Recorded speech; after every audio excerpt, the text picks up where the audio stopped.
मेरा नाम स्नेहा है। मेरे विआह नूं कुछ ही दिन होए सन। मेरा घर वाला मेरे नाल कुछ अजीब जिहा व्यवहार करदा सी। विआह वाली रात मैनू अपने कमरे विच बैठी नूं 3 घंटे हो गए सन ते मैं अपने घर वाले दा इंतजार कर रही सी। बैठे बैठे मेरे लक विच पीड़ होण लग पई सी। मैं अचानक घड़ी वल वेख्या तां रात दे 2 वज रहे सन। मैं बड़ी हैरान होई कि अज तां मेरी पहली रात है। मैं सोचदी सी कि पहली रात नूं ही मुंडा कुड़ी अपनी सारी जिंदगी एक दूजे नाल बिताउण दियां सौहां खांदे हन ते वादा करदे हन। मैं हाले तक अपने घर वाले नूं कदे भी नेड़ियों नहीं वेख्या सी। साडे खानदान विच ये रस्मां कीतियां जांदियां सन कि कुड़ी मुंडा विआह तो पहले एक दूजे नूं जाण पछाण नहीं सकदे ते ना ही इकट्ठे बैठ के गल्लां कर सकदे हन। मेरी छोटी भैन मेरे घर वाले दियां बहुत तारीफां करदी सी।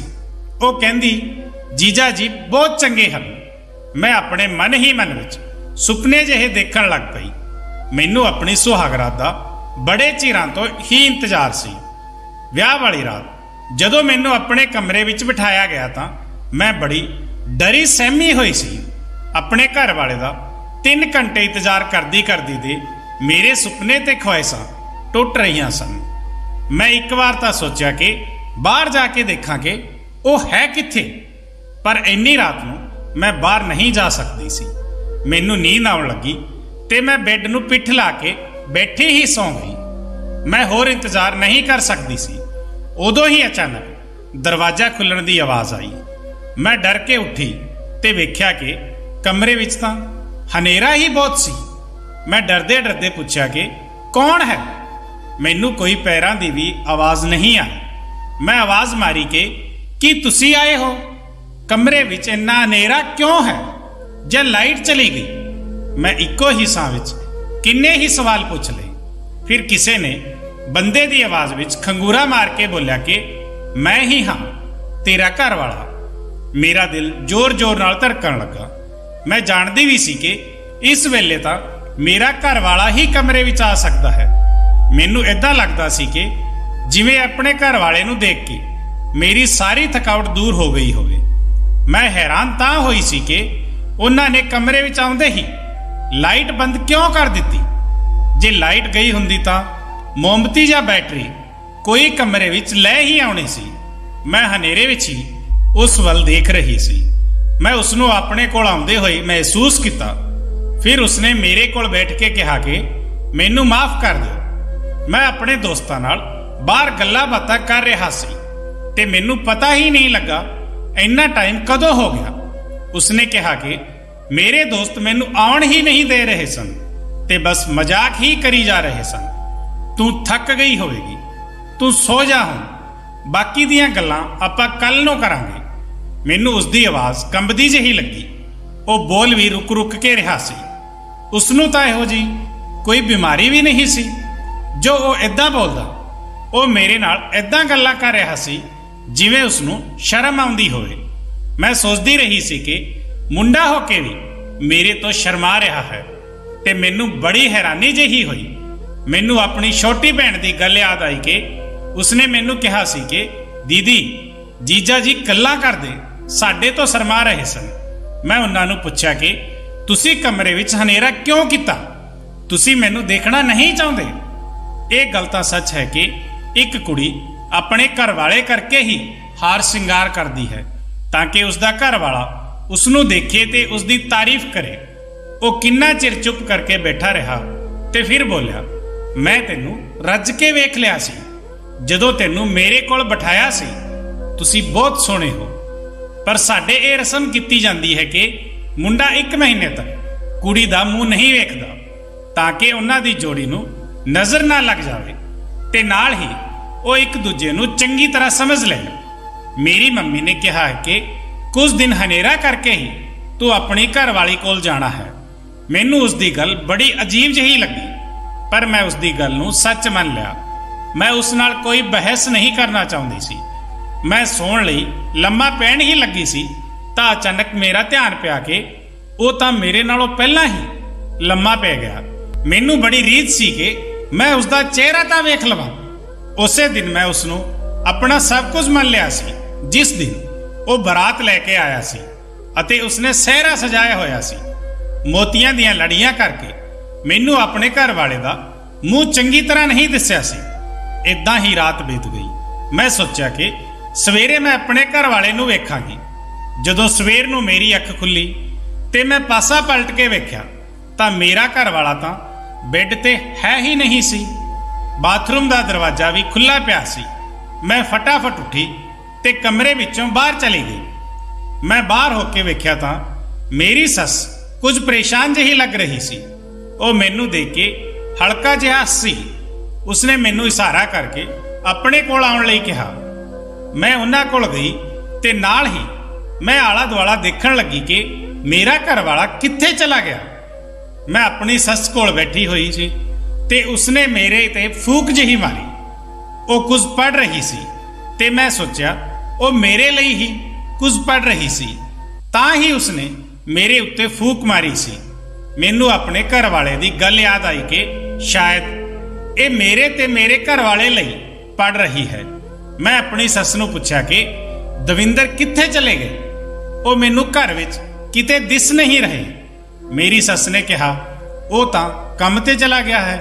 मैं फिर घड़ी वल देखा तां हाले तां 7 ही बजे सन। मेरा घर वाला किसी वड्डे अफसर नाल रहिंदा सी ते ओहदा दफ्तर जाण दा टाइम 9 बजे दा सी, पर वो अज 7 बजे ही किवें चला गया। मैनू इदां लगदा सी जिवें मेरी सस मेरियां अखां पढ़ रही होवे। सस ने कहा ओहदे दफ्तर जाण दा कोई पक्का टाइम नहीं, जदों भी अफसर फोन कर दिंदा है उसनू उदों ही जाना पैंदा है। अज उसदे दोस्त दा मोटरसाइकिल खराब हो गया, उसनू भी नाल लैके जाना सी, तां करके टाइम नाल चला गया। ते शाम नू भी अपने दोस्तां नाल गल्लां बातां करन लग जांदा है, तां रात नू भी घर लेट ही आउंदा है। तू रोटी खा लै। मेरा दिल करदा सी कि मैं अपनी सस नू पुछ लवां कि की दविंदर दा विआह ओहदी मर्जी तो बिना किता है। वो तां रात नू भी मेरे कोल नहीं आया अते ना ही सवेरे उसने मैनू बुलाया ते इदां किदां काम ते चला गया। भला कोई अपने विआह तो दूजे दिन भी काम ते जांदा है। मैं चुप करके बैठी सी ते दूजे कमरे विचों कोई मुंडा निकलिया ते मैं फटाफट अपने सिर ते चुन्नी लै लई। मेरी सस ने मैनू कहा कि ये तेरा दिओर है। मैं उसनू सत श्री अकाल बुलाई ते वो मैनू अपनी अखां नाल ही जवाब दे गया। मेरा सारा दिन भी बैठी दा ही बीत गया, पर मैनू मेरी सस कुछ परेशान जही लग रही सी, क्योंकि वो तां बड़ी खुश रहन वाली औरत है। मैनू लगदा सी कि मेरी ते सस दी बहुत बनिया करेगी, पर वो तां मेरे नाल चंगी तरह गल भी नहीं करदी सी। मैं जदों उसनू बुलाउंदी तां वो अपने ख्यालां विचों निकल के फिर मेरी गल सुणदी सी।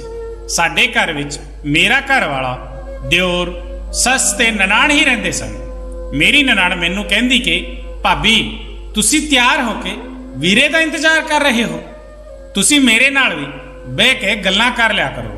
मैं कहा मैं तुहाडे कोल ही हाँ, मैं तेरे वीरे नाल कोई जरूरी गल करनी है। तां वो वापस अपने कमरे विच चली गई। मैं अपने कमरे का दरवाजा बंद कर लिया। काफी रात हो गई सी। मेरा ध्यान बार बार घड़ी वल ही जा रहा सी। पता नहीं वो कित्थे रह गया सी। मेरी सस मैनू आवाज़ां मार रही सी कि स्नेहा आजा पुत्र रोटी खा लै। मैं अपने कमरे विचों बाहर चली गई ते बरांडे विच बैठ के रोटी खाण लगी। मेरा दिओर भी लागे बैठ के रोटी खा रहा सी। मैनू लगा जिद्दां वो चोरी चोरी मैनू देखदा होवे। मैं उस वल वेख्या तां उसने अपना ध्यान भटका लिया अते रोटी विचाले ही छड्ड के घरों बाहर चला गया। मेरे दिमाग विच बड़े ख्याल आ रहे सन। मैं सोच रही सी कि मेरे नाल हो की रहा है। मैं अपने कमरे विच जाके रोण लग पई। मैनू लगदा सी कि मैं अपने घर वाले नू पसंद नहीं हाँ अते वो मैनू नफरत करदा होवेगा जां वो किसी होर कुड़ी नू प्यार करदा होवेगा। मैं अजे ये सोच ही रही सी कि मेरे कमरे की लाइट बंद हो गई।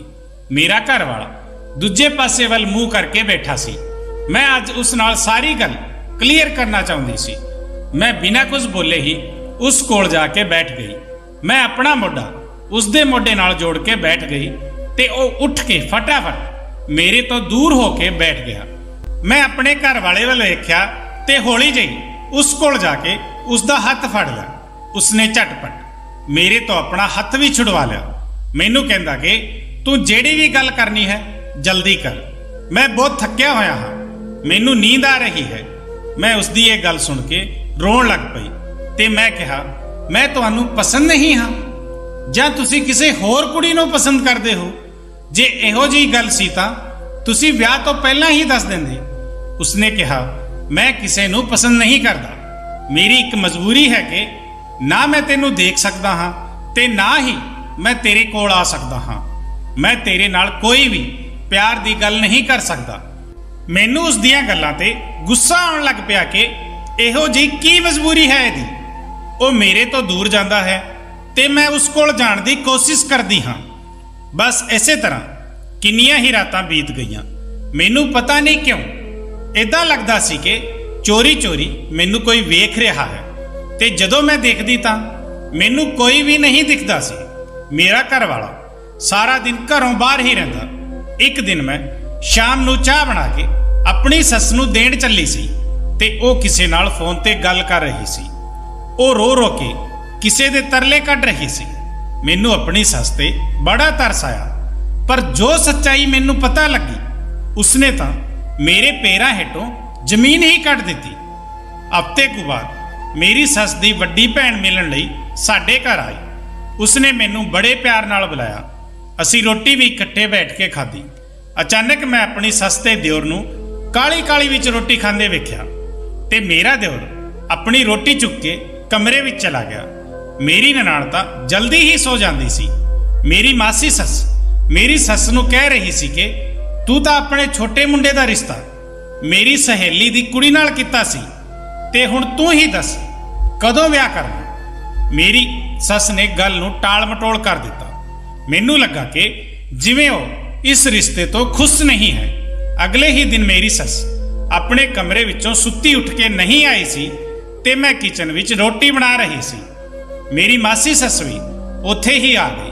ਮੈਂ ਉਸ ਨੂੰ ਕਿਹਾ ਕਿ ਮਾਸੀ ਜੀ ਤੁਸੀਂ ਚਾਹ ਪੀ ਲਓ ਤੇ ਮੈਂ ਤੁਹਾਡੇ ਲਈ ਰੋਟੀ ਲੈ ਕੇ ਆਉਂਦੀ ਹਾਂ। ਮਾਸੀ ਮੈਨੂੰ ਕਹਿਣ ਲੱਗੀ ਕਿ ਦਵਿੰਦਰ ਕਿਤੇ ਨਜ਼ਰ ਨਹੀਂ ਆਉਂਦਾ। ਮੈਂ ਕੱਲ ਦੀ ਆਈ ਹੋਈ ਹਾਂ ਤੇ ਉਹ ਮੈਨੂੰ ਮਿਲਣ ਵੀ ਨਹੀਂ ਆਇਆ। ਮੈਂ ਕਿਹਾ, ਮਾਸੀ ਜੀ ਉਹ ਸਵੇਰ ਤੋਂ ਹੀ ਕੰਮ ਤੇ ਚਲੇ ਜਾਂਦੇ ਹਨ। ਉਹ ਮੈਨੂੰ ਕਹਿੰਦੀ ਕਿ ਰਾਤ ਨੂੰ ਤਾਂ ਘਰ ਆਉਂਦਾ ਹੈ। ਮੈਂ ਕਿਹਾ, ਰਾਤ ਨੂੰ ਵੀ ਹਨੇਰਾ ਹੋਏ ਹੀ ਘਰ ਆਉਂਦੇ ਹਨ। ਮਾਸੀ ਚੁੱਪ ਕਰ ਗਈ ਤੇ ਆਪਣੀ ਚਾਹ ਪੀਣ ਲੱਗ ਪਈ। ਮੈਨੂੰ ਅਚਾਨਕ ਆਪਣੀ ਸੱਸ ਦੀ ਛੋਟੀ ਭੈਣ ਦਾ ਖਿਆਲ ਆਇਆ ਤੇ ਮੈਂ ਮਾਸੀ ਨੂੰ ਪੁੱਛਿਆ ਕਿ ਤੁਹਾਡੀ ਛੋਟੀ ਭੈਣ ਤੁਹਾਡੇ ਨਾਲ ਨਾਰਾਜ਼ ਕਿਉਂ ਹੈ? ਮੰਮੀ ਰੋਜ਼ ਹੀ ਤੁਹਾਡੀ ਛੋਟੀ ਭੈਣ ਦੇ ਤਰਲੇ ਕਰਦੀ ਰਹਿੰਦੀ ਹੈ, ਪਰ ਉਹ ਭੋਰਾ ਵੀ ਤਰਸ ਨਹੀਂ ਕਰਦੀ। ਮਾਸੀ ਹੈਰਾਨ ਹੋ ਕੇ ਮੇਰੇ ਮੂੰਹ ਵੱਲ ਵੇਖੀ ਜਾ ਰਹੀ ਸੀ।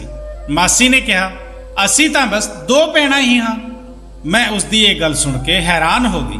ਸੋਚਣ ਲੱਗੀ ਕਿ ਜੇ ਉਹਨਾਂ ਦੀ ਕੋਈ ਛੋਟੀ ਭੈਣ ਨਹੀਂ ਹੈ ਤਾਂ ਉਹ ਰੋ ਰੋ ਕੇ ਕਿਸ ਦੇ ਤਰਲੇ ਕੱਢ ਰਹੀ ਸੀ। ਮਾਸੀ ਵੀ ਸੋਚਾਂ ਵਿੱਚ ਪੈ ਗਈ। ਮੇਰੀ ਸੱਸ ਨੇ ਮਾਸੀ ਨੂੰ ਕਿਹਾ ਕਿ ਮੈਂ ਆਪਣੇ ਛੋਟੇ ਮੁੰਡੇ ਦਾ ਵਿਆਹ ਹੁਣ ਉੱਥੇ ਨਹੀਂ ਕਰਨਾ। ਮੈਂ ਕਿਹਾ, ਜੇ ਤੁਸੀਂ ਉੱਥੇ ਵਿਆਹ ਨਹੀਂ ਕਰਨਾ ਸੀ ਤਾਂ ਪਹਿਲਾਂ ਰਿਸ਼ਤਾ ਹੀ ਨਹੀਂ ਜੋੜਨਾ ਸੀ। ਸੱਸ ਨੇ ਕਿਹਾ ਕਿ ਹੁਣ ਛੋਟੇ ਮੁੰਡੇ ਦੀ ਆਪਣੀ ਮਰਜ਼ੀ ਹੈ, ਮੈਂ ਕੁਝ ਵੀ ਨਹੀਂ ਕਰ ਸਕਦੀ। ਮੇਰੇ ਦੋਵੇਂ ਮੁੰਡੇ ਹੱਥਾਂ ਵਿੱਚੋਂ ਨਿਕਲ ਚੁੱਕੇ ਹਨ। ਉਹ ਆਪਣੀ ਮਰਜ਼ੀ ਦੇ ਮਾਲਕ ਬਣ ਗਏ ਹਨ। ਮੈਂ ਬਹੁਤ ਦੁਖੀ ਹਾਂ ਉਹਨਾਂ ਤੋਂ। ਮੇਰੀ ਸੱਸ ਰੋਣ ਲੱਗ ਪਈ ਤੇ ਮੈਂ ਉਹਨਾਂ ਨੂੰ ਤਸੱਲੀ ਦਿੱਤੀ। ਮੈਂ ਵੀ ਆਪਣੇ ਘਰ ਵਾਲੇ ਤੋਂ ਬਹੁਤ ਤੰਗ ਹੋ ਗਈ ਸੀ। ਮੈਨੂੰ ਲੱਗਦਾ ਸੀ ਕਿ ਮੈਂ ਉਹਦੇ ਸਾਹਮਣੇ ਰਹਿੰਦੀ ਹਾਂ ਤਾਂ ਕਰਕੇ ਉਸ ਨੂੰ ਮੇਰੀ ਕਦਰ ਨਹੀਂ ਹੈ। ਇੱਕ ਦਿਨ ਮੈਂ ਸੋਚਿਆ ਕਿ ਮੈਂ ਆਪਣੇ ਪੇਕੇ ਚਲੀ ਜਾਵਾਂ। ਮੈਂ ਆਪਣੀ ਸੱਸ ਨੂੰ ਪੁੱਛਿਆ ਤੇ ਪੇਕੇ ਚਲੀ ਗਈ। ਮੈਂ ਬੱਸ ਵਿੱਚ ਬੈਠੀ ਸੋਚ ਰਹੀ ਸੀ ਕਿ ਆਪਣੀ ਮੰਮੀ ਨੂੰ ਕੀ ਕਹਾਂਗੀ। ਮੰਮੀ ਨੇ ਕਿਹੋ ਜਿਹੇ ਇਨਸਾਨ ਨਾਲ ਮੇਰਾ ਵਿਆਹ ਕੀਤਾ ਹੈ ਜਿਸ ਨੇ ਅਜੇ ਤੱਕ ਮੇਰਾ ਮੂੰਹ ਵੀ ਨਹੀਂ ਦੇਖਿਆ ਤੇ ਨਾ ਹੀ ਮੇਰੇ ਨਾਲ ਇੱਕ ਰਾਤ ਵੀ ਸੋਇਆ ਹੈ। ਮੈਂ ਹਾਲੇ ਆਪਣੇ ਘਰ ਦੇ ਗੇਟ ਦੇ ਮੂਹਰੇ ਹੀ ਸੀ ਤੇ ਕੋਈ ਕੋਰੀਅਰ ਵਾਲਾ ਬੰਦਾ ਵੀ ਆਇਆ ਹੋਇਆ ਸੀ। ਮੈਂ ਕਿਹਾ, ਕਿਸ ਦੀ ਚਿੱਠੀ ਆਈ ਹੈ? ਮੈਂ ਜਦੋਂ ਉਸ ਨੂੰ ਖੋਲ ਕੇ ਵੇਖਿਆ ਤਾਂ ਉਸ ਦੇ ਉੱਤੇ ਮੇਰਾ ਨਾਂ ਲਿਖਿਆ ਹੋਇਆ ਸੀ। ਮੈਂ ਜਦੋਂ ਚਿੱਠੀ ਖੋਲ ਕੇ ਚੰਗੀ ਤਰ੍ਹਾਂ ਪੜ੍ਹੀ ਤਾਂ ਮੇਰੇ ਪੈਰਾਂ ਹੇਠੋਂ ਜ਼ਮੀਨ ਹੀ ਨਿਕਲ ਗਈ। ਮੈਂ ਉੱਥੇ ਵੀ ਕਮਰੇ ਵਿੱਚ ਬੈਠੀ ਸੋਚਦੀ ਰਹਿੰਦੀ ਸੀ ਕਿ ਮੇਰੇ ਨਾਲ ਵਿਆਹ ਦੇ ਨਾਂ ਤੇ ਇਹ ਕੀ ਖੇਡ ਖੇਡਿਆ ਜਾ ਰਿਹਾ ਹੈ। ਮੈਂ ਉਸ ਚਿੱਠੀ ਨੂੰ ਪੜ੍ਹ ਕੇ ਜਿਵੇਂ ਆਪਣਾ ਦਿਮਾਗ ਹੀ ਖਰਾਬ ਕਰ ਲਿਆ ਹੋਵੇ। ਮੈਂ ਸਾਰਾ ਦਿਨ ਆਪਣੇ ਘਰੇ ਚੁੱਪ ਕਰਕੇ ਬੈਠੀ ਰਹੀ। ਮੈਂ ਆਪਣੀ ਛੋਟੀ ਭੈਣ ਨੂੰ ਕਿਹਾ ਕਿ ਮੈਨੂੰ ਆਪਣੇ ਜੀਜੇ ਦੀ ਫੋਟੋ ਦਿਖਾ, ਜਿਹੜੀ ਤੂੰ ਵਿਆਹ ਤੇ ਖਿੱਚੀ ਸੀ। ਉਸਨੇ ਮੈਨੂੰ ਸਾਡੇ ਵਿਆਹ ਤੇ ਖਿੱਚੀ ਹੋਈ ਇੱਕ ਫੋਟੋ ਦਿਖਾਈ ਤੇ ਉਹ ਤਾਂ ਬਹੁਤ ਸੋਹਣਾ ਅਤੇ ਜਵਾਨ ਮੁੰਡਾ ਸੀ। ਮੈਂ ਕੋਈ ਵੀ ਗੱਲ ਆਪਣੇ ਪੇਕਿਆਂ ਨੂੰ ਨਾ ਦੱਸੀ।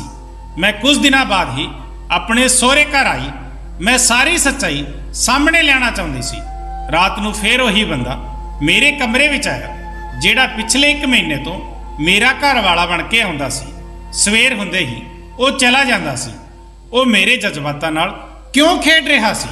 ਪਰ ਹੁਣ ਤਾਂ ਮੈਂ ਖੁਦ ਵੀ ਇਹੀ ਚਾਹੁੰਦੀ ਸੀ ਕਿ ਉਹ ਮੇਰੇ ਕਮਰੇ ਵਿੱਚ ਨਾ ਆਏ, ਕਿਉਂਕਿ ਉਹ ਮੇਰਾ ਘਰ ਵਾਲਾ ਹੈ ਹੀ ਨਹੀਂ ਸੀ। ਉਹ ਜਦੋਂ ਰਾਤ ਨੂੰ ਹਨੇਰੇ ਵਿੱਚ ਮੇਰੇ ਕਮਰੇ ਵਿੱਚ ਆਇਆ ਤਾਂ ਮੈਂ ਉਹਨੂੰ ਪੁੱਛਿਆ ਕਿ ਮੈਂ ਪੇਕੇ ਗਈ ਹੋਈ ਸੀ ਤਾਂ ਤੁਸੀਂ ਮੈਨੂੰ ਬਿਲਕੁਲ ਯਾਦ ਨਹੀਂ ਕੀਤਾ। ਉਸਨੇ ਘਬਰਾ ਕੇ ਕਿਹਾ ਕਿ ਤੂੰ ਮੇਰੀ ਘਰ ਵਾਲੀ ਹੈ, ਮੈਂ ਤੈਨੂੰ ਕਿੱਦਾਂ ਭੁੱਲ ਸਕਦਾ ਹਾਂ। ਮੈਂ ਉਸਨੂੰ ਕਿਹਾ ਕਿ ਮੈਂ ਤੁਹਾਡੇ ਕੋਲ ਆਉਣਾ ਚਾਹੁੰਦੀ ਹਾਂ, ਮੈਂ ਤੁਹਾਡੇ ਬਿਨਾਂ ਨਹੀਂ ਰਹਿ ਸਕਦੀ। ਮੈਂ ਇਹੋ ਜਿਹੇ ਵਹਿਮਾਂ ਭਰਮਾਂ ਤੇ ਕੋਈ ਯਕੀਨ ਨਹੀਂ ਕਰਦੀ। ਹੁਣ ਮੈਨੂੰ ਦੱਸੋ ਕਿ ਤੁਸੀਂ ਲਾਈਟ ਜਗਾਓਗੇ ਜਾਂ ਮੈਂ ਜਗਾ ਦੇਵਾਂ? ਉਸਨੇ ਕਿਹਾ ਮੇਰੀ ਮਜਬੂਰੀ ਹੈ। ਮੈਂ ਤੈਨੂੰ ਪਹਿਲਾਂ ਵੀ ਕਿਹਾ ਸੀ ਕਿ ਤੂੰ ਮੇਰੀ ਗੱਲ ਨੂੰ ਝੂਠ ਸਮਝੇ ਜਾਂ ਸੱਚ, ਪਰ ਮੈਂ ਤੇਰੇ ਨਾਲ ਕੁਝ ਵੀ ਨਹੀਂ ਕਰ ਸਕਦਾ। ਜੇ ਤੂੰ ਮੈਨੂੰ ਰੋਜ਼ ਇਸੇ ਤਰ੍ਹਾਂ ਤੰਗ ਕਰੇਗੀ ਤਾਂ ਮੈਂ ਤੇਰੇ ਕਮਰੇ ਵਿੱਚ ਹੀ ਨਹੀਂ ਆਵਾਂਗਾ। ਉਹ ਇਹ ਗੱਲ ਕਹਿ ਕੇ ਕਮਰੇ ਵਿੱਚੋਂ ਬਾਹਰ ਚਲਾ ਗਿਆ। ਉਹ ਦੂਜੀ ਰਾਤ ਫਿਰ ਮੇਰੇ ਕਮਰੇ ਵਿੱਚ ਸੌਂ ਗਿਆ। ਮੈਂ ਸੋਫੇ ਤੇ ਲੰਮੀ ਪਈ ਸੋਚ ਰਹੀ ਸੀ ਕਿ ਕਿਵੇਂ ਮੈਂ ਇਹਦਾ ਸੱਚ ਸਾਹਮਣੇ ਲਿਆਵਾਂ। ਅਗਲੀ ਰਾਤ ਮੈਂ ਆਪਣੀ ਨਨਾਣ ਨੂੰ ਕਿਹਾ ਕਿ ਮੇਰੀ ਸਿਹਤ ਠੀਕ ਨਹੀਂ ਹੈ, ਤੂੰ ਮੇਰੇ ਕੋਲ ਰੁਕ ਜਾ। ਉਹ ਮੇਰੇ ਕੋਲ ਬੈਠ ਗਈ ਤੇ ਮੈਂ ਰਸੋਈ ਵਿੱਚ ਪਾਣੀ ਪੀਣ ਲਈ ਗਈ ਤਾਂ ਉਸਦੇ ਦੁੱਧ ਵਿੱਚ ਨੀਂਦ ਦੀ ਗੋਲੀਆਂ ਮਿਲਾ ਦਿੱਤੀਆਂ ਤੇ ਮੈਂ ਉਸਨੂੰ ਉਹ ਦੁੱਧ ਪਿਆ ਦਿੱਤਾ। ਮੈਂ ਆਪਣੀ ਨਨਾਣ ਨੂੰ ਆਪਣੇ ਬੈੱਡ ਤੇ ਲੰਮੇ ਪਾ ਦਿੱਤਾ ਤੇ ਆਪਣੇ ਆਪ ਹੀ ਲਾਈਟ ਬੰਦ ਕਰਕੇ ਲੁਕ ਗਈ। ਕੁਝ ਦੇਰ ਬਾਅਦ ਉਹੀ ਬੰਦਾ ਮੇਰੇ ਕਮਰੇ ਵਿੱਚ ਆਇਆ ਤੇ ਬੈੱਡ ਤੇ ਦੂਜੀ ਸਾਈਡ ਤੇ ਬੈਠ ਗਿਆ। ਮੈਂ ਉਦੋਂ ਹੀ ਲਾਈਟ ਜਗਾ ਦਿੱਤੀ। ਜਦੋਂ ਮੈਂ ਉਸਨੂੰ ਵੇਖਿਆ ਤਾਂ ਮੇਰੇ ਹੋਸ਼ ਉੱਡ ਗਏ। ਉਹ ਤਾਂ ਮੇਰਾ ਦਿਓਰ ਸੀ। ਉਹ ਵੀ ਮੈਨੂੰ ਬੜੀ ਹੈਰਾਨੀ ਨਾਲ ਦੇਖ ਰਿਹਾ ਸੀ ਤੇ 1 ਮਹੀਨੇ ਤੋਂ ਉਹੀ ਮੇਰੇ ਕਮਰੇ ਵਿੱਚ ਆਉਂਦਾ ਸੀ। ਮੈਂ ਉਸਨੂੰ ਕਿਹਾ ਤੈਨੂੰ ਸ਼ਰਮ ਨਹੀਂ ਆਉਂਦੀ? ਤੂੰ ਮੇਰੇ ਕਮਰੇ ਵਿੱਚ ਕਿਉਂ ਆਉਂਦਾ ਹੈ? ਮੈਂ ਉਹ ਚਿੱਠੀ ਕੱਢ ਕੇ ਉਹਦੇ ਮੂੰਹ ਤੇ ਮਾਰੀ, ਜਿਸ ਵਿੱਚ ਲਿਖਿਆ ਸੀ ਕਿ ਮੈਂ ਤੈਨੂੰ ਉਹ ਖੁਸ਼ੀ ਨਹੀਂ ਦੇ ਸਕਦਾ ਜਿਹੜੀ ਤੂੰ ਮੇਰੇ ਤੋਂ ਚਾਹੁੰਦੀ ਹੈ, ਇਸ ਲਈ ਮੈਂ ਇਹ ਘਰ ਛੱਡ ਕੇ ਚਲਾ ਗਿਆ ਹਾਂ। ਮੈਂ ਤੈਨੂੰ ਦੁਖੀ ਨਹੀਂ ਦੇਖਣਾ ਚਾਹੁੰਦਾ। ਮੇਰੀ ਮੰਮੀ ਨੇ ਧੱਕੇ ਨਾਲ ਹੀ ਮੇਰਾ ਵਿਆਹ ਤੁਹਾਡੇ ਨਾਲ ਕਰ ਦਿੱਤਾ। ਮੇਰੇ ਲੱਖ ਵਾਰ ਮਨਾ ਕਰਨ ਤੇ ਵੀ ਮੇਰੀ ਮੰਮੀ ਨੇ ਮੇਰਾ ਵਿਆਹ ਤੁਹਾਡੇ ਨਾਲ ਕਰ ਦਿੱਤਾ। ਮੈਂ ਪਹਿਲੀ ਰਾਤ ਹੀ ਘਰੋਂ ਚਲਾ ਗਿਆ ਸੀ ਤੇ ਮੈਂ ਇਹ ਸੱਚਾਈ ਤੈਨੂੰ ਦੱਸਣਾ ਚਾਹੁੰਦਾ ਹਾਂ। ਤੁਸੀਂ ਜਿਸ ਨਾਲ ਵੀ ਵਿਆਹ ਕਰਵਾਉਣਾ ਚਾਹੁੰਦੇ ਹੋ ਕਰਵਾ ਲਓ। ਮੇਰਾ ਦਿਓਰ ਤੇ ਮੇਰੀ ਸੱਸ ਮੈਨੂੰ ਧੋਖਾ ਦੇ ਰਹੇ ਸਨ। ਮੈਂ ਉਸ ਨੂੰ ਕਾਲਰ ਤੋਂ ਫੜਿਆ ਤੇ ਜ਼ੋਰ ਨਾਲ ਝੰਜੋੜਿਆ। ਮੇਰੇ ਦਿਓਰ ਨੇ ਕਿਹਾ ਕਿ ਮੈਂ ਤੁਹਾਡੇ ਨਾਲ ਇਹੋ ਜਿਹਾ ਕੁਝ ਵੀ ਨਹੀਂ ਕੀਤਾ ਜਿਸ ਕਰਕੇ ਤੁਹਾਨੂੰ ਤੇ ਮੈਨੂੰ ਸ਼ਰਮਿੰਦਗੀ ਮਹਿਸੂਸ ਹੋਵੇ। ਦਿਓਰ ਨੇ ਕਿਹਾ ਭਾਬੀ ਮੈਂ ਜੋ ਵੀ ਕਰਦਾ ਸੀ ਆਪਣੀ ਮੰਮੀ ਦੇ ਕਹਿਣ ਤੇ ਹੀ ਕਰਦਾ ਸੀ। ਮੈਂ ਤੁਹਾਡੀ ਮਰਜ਼ੀ ਤੋਂ ਬਿਨਾਂ ਤੁਹਾਡੇ ਨਾਲ ਕੋਈ ਰਿਸ਼ਤਾ ਨਹੀਂ ਬਣਾਉਣਾ ਚਾਹੁੰਦਾ ਹਾਂ। ਦਵਿੰਦਰ ਵੀਰਾ ਤਾਂ ਵਿਆਹ ਵਾਲੀ ਰਾਤ ਹੀ ਘਰੋਂ ਚਲਾ ਗਿਆ ਸੀ ਕਿਉਂਕਿ ਉਹ ਇਸ ਰਿਸ਼ਤੇ ਤੋਂ ਸਹਿਮਤ ਨਹੀਂ ਸੀ ਤੇ ਮੰਮੀ ਚਾਹੁੰਦੀ ਸੀ ਕਿ ਮੈਂ ਤੁਹਾਡੇ ਨਾਲ ਹਨੇਰੇ ਵਿੱਚ ਹੀ ਸੋ ਜਾਇਆ ਕਰਾਂ ਤਾਂ ਕਿ ਤੁਸੀਂ ਮਾਂ ਬਣ ਜਾਓ ਅਤੇ ਮੇਰੇ ਵੀਰੇ ਦੀ ਇਸ ਗੱਲ ਦਾ ਕਿਸੇ ਨੂੰ ਪਤਾ ਨਾ ਲੱਗੇ। ਮੰਮੀ ਮੈਨੂੰ ਕਹਿੰਦੀ ਸੀ ਕਿ ਕਿਸੇ ਨੂੰ ਸ਼ੱਕ ਨਾ ਹੋਵੇ ਤੇ ਤੂੰ ਸਨੇਹਾ ਦੇ ਕਮਰੇ ਵਿੱਚ ਚਲਾ ਜਾਇਆ ਕਰ, ਪਰ ਮੈਂ ਤੁਹਾਡੇ ਨਾਲ ਕੁਝ ਵੀ ਗਲਤ ਨਹੀਂ ਕਰਨਾ ਚਾਹੁੰਦਾ ਸੀ। ਮੈਂ ਤੁਹਾਨੂੰ ਪਿਆਰ ਕਰਦਾ ਹਾਂ। ਮੈਂ ਤੁਹਾਡੀ ਮਰਜ਼ੀ ਤੋਂ ਬਿਨਾਂ ਕੋਈ ਵੀ ਸੰਬੰਧ ਤੁਹਾਡੇ ਨਾਲ ਨਹੀਂ ਬਣਾ ਸਕਦਾ। ਮੈਂ ਉਸ ਨੂੰ ਕਿਹਾ ਕਿ ਮੈਂ ਇੱਥੇ ਸਿਰਫ ਸੱਚ ਪਤਾ ਕਰਨ ਲਈ ਆਈ ਹਾਂ ਤੇ ਤੁਸੀਂ ਸਾਰਿਆਂ ਨੇ ਰਲ ਕੇ ਮੈਨੂੰ ਧੋਖਾ ਦਿੱਤਾ ਹੈ। ਮੈਂ ਇਸ ਘਰ ਨਾਲ ਆਪਣਾ ਕੋਈ ਵੀ ਰਿਸ਼ਤਾ ਨਹੀਂ ਰੱਖਣਾ ਚਾਹੁੰਦੀ। ਮੈਂ ਸਵੇਰ ਨੂੰ ਹੀ ਫਿਰ ਆਪਣੇ ਪੇਕੇ ਘਰ ਪਹੁੰਚ ਗਈ ਤੇ ਉਹਨਾਂ ਨੂੰ ਸਾਰੀ ਗੱਲ ਦੱਸ ਦਿੱਤੀ। ਕੁਝ ਮਹੀਨਿਆਂ ਬਾਅਦ ਮੇਰੀ ਸੱਸ ਸਾਡੇ ਘਰ ਆਈ ਤੇ ਉਸਨੇ ਸਾਡੇ ਸਾਰਿਆਂ ਤੋਂ ਮਾਫੀ ਮੰਗ ਲਈ। ਉਹ ਮੇਰਾ ਰਿਸ਼ਤਾ ਮੇਰੇ ਦਿਓਰ ਨਾਲ ਹੀ ਮੰਗਣ ਲੱਗੀ। ਭੈਣ ਜੀ, ਤੁਹਾਨੂੰ ਮੇਰੇ ਅਮਨ ਨਾਲੋਂ ਵਧੀਆ ਰਿਸ਼ਤਾ ਹੋਰ ਕਿਤੇ ਵੀ ਨਹੀਂ ਮਿਲਣਾ। ਸਾਰੀ ਗਲਤੀ ਮੇਰੀ ਹੀ ਹੈ। ਮੇਰੀ ਗਲਤੀ ਦੀ ਸਜ਼ਾ ਤੁਹਾਡੀ ਕੁੜੀ ਨੂੰ ਮਿਲ ਰਹੀ ਹੈ। ਮੇਰੀ ਸੱਸ ਨੇ ਬਹੁਤ ਤਰਲੇ ਕੱਢੇ ਕਿ ਮੈਂ ਮੰਨ ਜਾਵਾਂ। ਮੇਰੇ ਮੰਮੀ ਡੈਡੀ ਬਹੁਤ ਚੰਗੇ ਸਨ ਤੇ ਉਹਨਾਂ ਨੇ ਮੇਰਾ ਰਿਸ਼ਤਾ ਫਿਰ ਮੇਰੇ ਦਿਓਰ ਨਾਲ ਹੀ ਕਰ ਦਿੱਤਾ। ਸੱਚ ਹੀ ਕਹਿੰਦੇ ਹਨ ਕਿ ਔਰਤ ਹੀ ਔਰਤ ਦੀ ਸਭ ਤੋਂ ਵੱਡੀ ਦੁਸ਼ਮਣ ਹੁੰਦੀ ਹੈ। ਮੇਰੀ ਸੱਸ ਦਵਿੰਦਰ ਬਾਰੇ ਸਾਰਾ ਕੁਝ ਜਾਣਦੇ ਹੋਏ ਵੀ ਮੇਰੀ ਜ਼ਿੰਦਗੀ ਬਰਬਾਦ ਕਰ ਰਹੀ ਸੀ ਤਾਂ ਕਿ ਮੇਰੇ ਮੁੰਡੇ ਕਰਕੇ ਸਾਡੇ ਭਾਈਚਾਰੇ ਵਿੱਚ ਬੇਇੱਜ਼ਤੀ ਨਾ ਹੋ ਜਾਵੇ। ਮੇਰਾ ਦੂਜਾ ਵਿਆਹ ਮੇਰੇ ਦਿਓਰ ਅਮਨ ਨਾਲ ਹੋ ਗਿਆ ਸੀ। ਮੇਰਾ ਪਹਿਲਾ ਘਰ ਵਾਲਾ ਦਵਿੰਦਰ ਸ਼ਰਮ ਮਾਰੇ ਹੀ ਘਰ ਨਹੀਂ ਆਉਂਦਾ ਸੀ। ਮੇਰੀ ਸੱਸ ਵੱਡੇ ਮੁੰਡੇ ਦੀ ਦੂਰੀ ਕਰਕੇ ਹੀ ਪਰੇਸ਼ਾਨ ਰਹਿੰਦੀ ਸੀ ਤੇ ਨਾਲੇ ਉਹ ਕਹਿੰਦੀ ਕਿ ਮੈਨੂੰ ਮੇਰੇ ਗੁਨਾਹਾਂ ਦੀ ਸਜ਼ਾ ਮਿਲ ਗਈ ਹੈ ਕਿ ਮੇਰਾ ਪੁੱਤ ਮੇਰੇ ਤੋਂ ਬਹੁਤ ਦੂਰ ਚਲਾ ਗਿਆ ਹੈ। ਦੁਨੀਆ ਤੇ ਇਹੋ ਜਿਹੀਆਂ ਸੱਸਾਂ ਵੀ ਹੁੰਦੀਆਂ ਹਨ ਜਿਹੜੀਆਂ ਆਪਣੇ ਧੀਆਂ ਪੁੱਤਾਂ ਦੀਆਂ ਖੁਸ਼ੀਆਂ ਨੂੰ ਬਰਬਾਦ ਕਰ ਦਿੰਦੀਆਂ ਹਨ ਤੇ ਆਪਣੇ ਸਵਾਰਥ ਨਾਲ ਮਤਲਬ ਰੱਖਦੀਆਂ ਹਨ। ਹੁਣ ਤੁਸੀਂ ਹੀ ਦੱਸੋ ਦੋਸਤੋ ਕਿ ਮੇਰੇ ਮਾਤਾ ਪਿਤਾ ਨੇ ਸਹੀ ਫੈਸਲਾ ਲਿਆ ਕਿ ਮੈਂ ਆਪਣੇ ਦਿਓਰ ਨਾਲ ਵਿਆਹ ਕਰਕੇ ਸਹੀ ਕੀਤਾ? ਆਪਣੇ ਕੀਮਤੀ ਵਿਚਾਰ ਕਮੈਂਟ ਬਾਕਸ ਵਿੱਚ ਸਾਂਝੇ ਜ਼ਰੂਰ ਕਰਨਾ।